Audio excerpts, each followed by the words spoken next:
ইরানের প্রধান আলোচনায় মোহাম্মদ বাগের গালিব বলেছেন, যুক্তরাষ্ট্রকে বিশ্বাস করা যায় না এবং ইরানি জনগণের অধিকার সম্পূর্ণভাবে নিশ্চিত না হওয়া পর্যন্ত তেহরান ওয়াশিংটনের সঙ্গে কোনো চুক্তিতে সম্মত হবে না।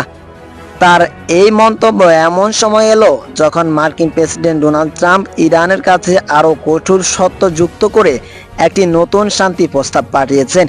এতে দুই দেশের মধ্যে বিদ্যমান মত পার্থক্য আরও স্পষ্ট হয়ে উঠছে। বিশেষজ্ঞদের মতে খসড়া চুক্তি নতুন পরিবর্তন এলে মধ্যপ্রাচ্যের সংঘাত আনুষ্ঠানিকভাবে শেষ করা এবং গুরুত্বপূর্ণ হরমুজ প্রণালী পুরোপুরি চালুর বিষয়ে সমঝোতা আরও বিলম্বিত হতে পারে। ফেব্রুয়ারিতে যুক্তরাষ্ট্র ও ইসরায়েল ইরানের বিমান হামলা ক্ষেপণাস্ত্র হামলা চালানোর আগ থেকেই তেহরান ওয়াশিংটনের মধ্যে ইরানের পারমাণবিক কর্মসূচি নিয়ে আলোচনায় চলেছিল। এই হামলায় ইরানের শীর্ষ নেতা একটি বড় অংশ ক্ষতিগ্রস্ত হয়।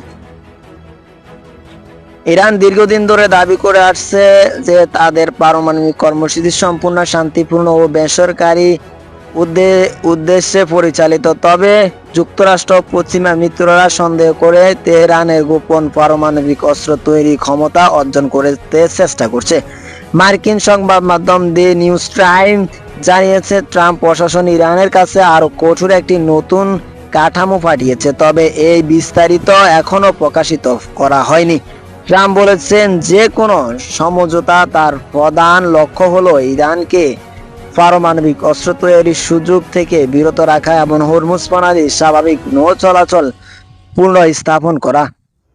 ফক্স নিউজকে দেওয়া এক সাক্ষাৎকারে তিনি বলেন, আমরা সবচেয়ে গুরুত্বপূর্ণ নিশ্চয়তা হলো ইরানের কাছে কোনো পারমাণবিক অস্ত্র থাকবে না।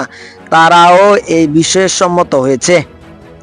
তবে ইরান এর আগে ট্রাম্পের এমন দাবি নিয়ে সন্দেহ প্রকাশ করেছেন এবং গুরুত্বপূর্ণ বিষয়গুলো দুই পক্ষের অবস্থান এখনো অনেক দূরে।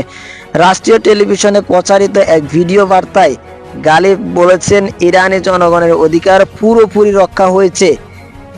এই বিষয় নিশ্চিত না হওয়া পর্যন্ত আমরা কোনো চুক্তি অনুমোদন করব না।